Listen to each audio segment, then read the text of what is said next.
Let's talk about status of love in Islam. जहाँ तक status of love in Islam की बात है तो इस्लाम ने जो अरबिक के अल्फाज यूज़ किए हैं किसके लिए, मोहब्बत के लिए, वो अल्फाज हैं मोहब्बा के बेसिकली. और मैं आपके सामने कुरान की वर्स कोट करता हूँ जी. इट इज़ एक्चुअली सूरह रूम चैप्टर नंबर 30 वर्स नंबर 21. औज़ु बिल्लाहि मिनश शैतानिर रजीम. वमिन आयातिही अन खलक़ लकुम मिन अनफुसिकुम अज़वाजन लितस्कुनु इलैहा वजअल बैनकुम मवद्दतम व रहमा.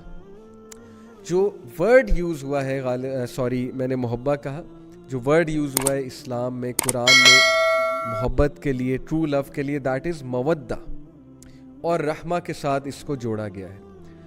इन्ना फ़ी ज़ालिका लआयातिन लिक़ौमिन यतफ़क्करून. बेशक इसमें सोचने वालों के लिए साइंस हैं. क्या साइंस हैं मैं आपको बताता हूँ. आयत की पूरी ट्रांसलेशन ये कि and of his signs is that he created for you from yourself mates that you may find number 1 लितस्कुनु सकून in them, tranquility in them, and then इलैहा वजअल बैनकुम मवद्दतम व रहमा, and he place between you मवद्दा एंड रहमा. ये है concept of love in Islam. Love वो होता है जो आपको सुकून दे. लव ये नहीं होता है कि आप तज़ब्ज़ब का शिकार हो गए, आप मछली की तरह फड़फड़ा रहे हैं, आप शेर व शायरी सुन रहे हैं, आप जो है वो बैठ के देवदास बन गए हैं और आप जो है अंदर से अनरेस्ट में हैं, आपको चैन ही नहीं आ रहा है. ये कौन सा लव है? लव का पहला मकसद है कि आप सुकून में आ जाएं, एक दूसरे से सुकून हासिल करें, और ये कब होता है? जब निकाह होता है. नंबर 2, अल्लाह ने मवद्दा और रहमा आपके दिल में भर दी. मवद्दा से मुराद है unconditional love, a very high state of affection. Love is not conditional to me, love is unconditional. ऐसा नहीं है कि जब तक वो खूबसूरत हैं तब तक उनसे लव है, मोहब्बत है, और जैसे ही वो थोड़ा सा आपके स्टैंडर्ड से हटी या हटे तो बस जी लव ख़त्म है. लव ये नहीं है कि जब तक उसके पास बहुत पैसे हैं, वो आपको हैंग आउट करा रहा है, या उसके पास कुछ ऐसी चीज़ है जो आपको बहुत पसंद है, तब तक तो लव है. लेकिन जैसे ही हालात थोड़े माड़े हुए, हालात थोड़े से ज़ाहिर है इस तरह के हुए कि अगले की फाइनेंशियल कंडीशन भी वो नहीं है, अगले के पास वो चीज़ नहीं है, तो तब बस सब ख़त्म है. तो इसलिए लव का जो कॉन्सेप्ट है इस्लाम में बहुत प्योर है कि इट इज़ मवद्दा, it is basically unconditional love, and it is रहमा, it is mercy, compassion, empathy for the other person. You feel for the other person. अब मुझे बताएं कि आज के दौर का जो सो कॉल्ड लव है वो इस डेफिनेशन पे कहाँ जो है वो फिट होता है? ये कौन सा लव है कि आपको अगले बंदे का एहसास ही नहीं है, आप उसके साथ फिजिकल भी हो रहे हैं, उसकी आखिरत भी बर्बाद कर रहे हैं, अपनी भी कर रहे हैं? ये कौन सा रहमा है मुझे बताएं? ये कौन सी एम्पैथी है अगले के साथ? आप जो है वो अगले का भी बेड़ा गर्क कर रहे हैं, उसको भी दिमागी तवाज़ुन उसका ख़राब कर रहे हैं, अपना भी ख़राब कर रहे हैं. कौन सी रहमा है? आप जो है वो अगले को भी फिज़िकली हार्म कर रहे हैं, अपने आप को भी फिज़िकली हार्म कर रहे हैं. इसमें कौन सी रहमा है? इसमें कौन सी एम्पैथी है? सिर्फ अपनी डिज़ायर्स के लिए, अपने पैशन के लिए, इंटीमेसी के लिए, अफेक्टुएशन के लिए, एंड यू नो लस्ट के लिए, शहवत के लिए आप अगले को भी ख़राब कर रहे हैं, अपने आप को भी. तो ये कौन सा लव है? ये कौन सी डेफिनेशन है? दाद देता हूँ मैं उस यूथ की जिनको मैं जानता हूँ पर्सनली, जिनके दिल में किसी के लिए है, लव की फीलिंग्स हैं, बहुत ज़्यादा अफेक्शनेट फीलिंग्स हैं, लेकिन मजाल है कि वो उसको भी हराम पे ले जाएं, अपने आप को भी ले जाएं. नहीं, because they really love the other person. If you really love the other person, आप उसको भी हराम की तरफ नहीं ले जाएंगे, अपने आप को भी हराम की तरफ नहीं ले जाएंगे, चाहे आप पे जितनी मर्जी शहवत हावी हो चुकी है. अल्टीमेटली आपका लव गालिब आ जाएगा और आप कहेंगे कि नहीं यार, अल्लाह की हदूद क्रॉस नहीं करनी, ये तुम्हारे लिए भी नुकसानदेह, मेरे लिए भी नुकसानदेह, लेट्स ट्राई फॉर निकाह. तो इसलिए देखें ब्रदर्स एंड सिस्टर्स, थोड़ी सी अकल इस्तेमाल करें. अगर आप अगले के साथ सिंसियर हैं तो आप उसको डैमेज नहीं करेंगे, ना आप उसको इमोशनल डैमेज करेंगे, ना आपको उसको फिजिकल डैमेज करेंगे. और मैं ऐसे लोग को जानता हूँ जो नहीं करते हैं, और अल्टीमेटली अल्लाह ताला भी उनकी मदद फरमाते हैं, they actually and up getting married, और वो बहुत खुश हैं अल्हम्दुलिल्लाह. I know a brother who liked someone in first semester. ठीक है भी, पसंद आ गया, और यू वॉन्ट बिलीव कि 6 सेमेस्टर उसने वेट किया, हराम की तरफ नहीं गया.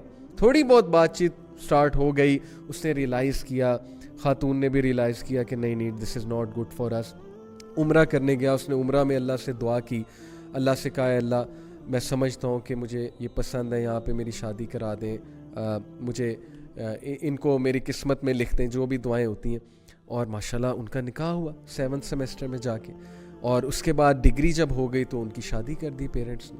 ہیں ایسی کئی مثالیں ہیں. تو بات اصل میں یہ ہے کہ اگر آپ اگلے کے ساتھ سنسیئر ہیں تو اس کو بھی بچائیں, اپنے آپ کو بھی بچائیں. اسلام میں تو لو کا یہ کانسیپٹ ہے. تو اس شخص کی طرف تو جائیں نا جو آپ کو حرام کی طرف لے کر آ رہا ہے, وہ کیسے سنسیئر ہو سکتا ہے؟ ہاں میں مانتا ہوں یہ بات کو کہ کبھی ڈیزائرز اتنی حاوی ہو جاتی ہیں کہ اگلا ہوتا ہوگا آپ کے ساتھ سنسیئر, لیکن ڈیزائرز اس پہ کچھ ایسی حاوی ہو جاتی ہیں کہ وہ لٹرلی آپ کو حرام کی ریکویسٹ کرتا ہے یا کرتی ہیں وائس ورسا, اور آپ کو ترس آ رہا ہوتا ہے کہ یار لیٹ می ہیلپ, اور یہ وہی بہت سے کیسز ہمارے سامنے آتے ہیں. لیکن اس کا نتیجہ کیا ہوتا ہے؟ آپ اس کا بھی نقصان کرتے ہیں, اپنا بھی کرتے ہیں. اس سے بہت اچھا ہے کہ آپ اس کو اس ٹائم پہ نو کر دیں. کیا ہوگا؟ میکسیمم کیا سفرنگ ہوگی, آپ اس کو بھی بچا لیں گے, اپنے آپ کو بھی بچا لیں گے, ٹرسٹ می.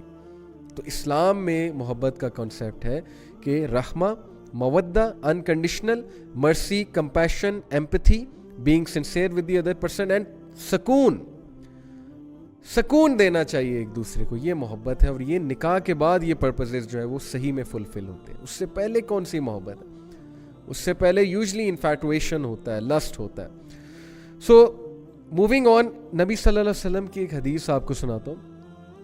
اللہ کے نبی صلی اللہ علیہ وسلم نے فرمایا کہ there is nothing better for 2 people in love than marriage.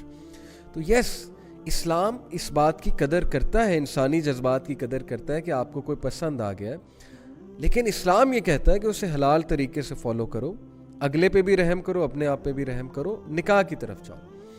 تو نکاح کی ٹرائی کرنا, ڈفرینٹ سورسز سے ٹرائی کرنا, یہ بہت ضروری ہے, چاہے آپ کی عمر چھوٹی ہے. اللہ تعالیٰ نے چاہا تو چھوٹی عمر میں بھی ہو جائے گا, لیکن مسئلہ یہ بھی ہے کہ یہ بھی ڈیسائیڈ کرنا کہ اگلا میرے لیے فٹ ہے کہ نہیں ہے. ماں باپ کی اپنی ایک ذہنیت ہوتی, سوچ ہوتی ہے. آپ لوگ صرف یہ دیکھ رہے ہوتے ہیں کہ یار مجھے اس سے محبت ہے. اب وہ محبت بھی پتہ نہیں ڈیفینیشن اس کی کیا آپ کے لیے, لیکن چلے مان لیتے ہیں آپ یہ دیکھتے ہیں مجھے اگلے سے محبت ہے یا اگلی سے محبت ہے, اور آپ یہ دیکھ رہے ہوتے ہیں کہ یہ میرے سارے کرائٹیریا پہ وہ پوری اترتی ہیں, میری کیئر بھی کرتی ہیں, یا یہ میری کیئر کرتے ہیں, یا یہ مجھے ٹائم بھی دیتے ہیں, میری باتیں بھی سنتے ہیں, وغیرہ وغیرہ. لیکن ماں باپ کی نظر ایک اور ہوتی ہے.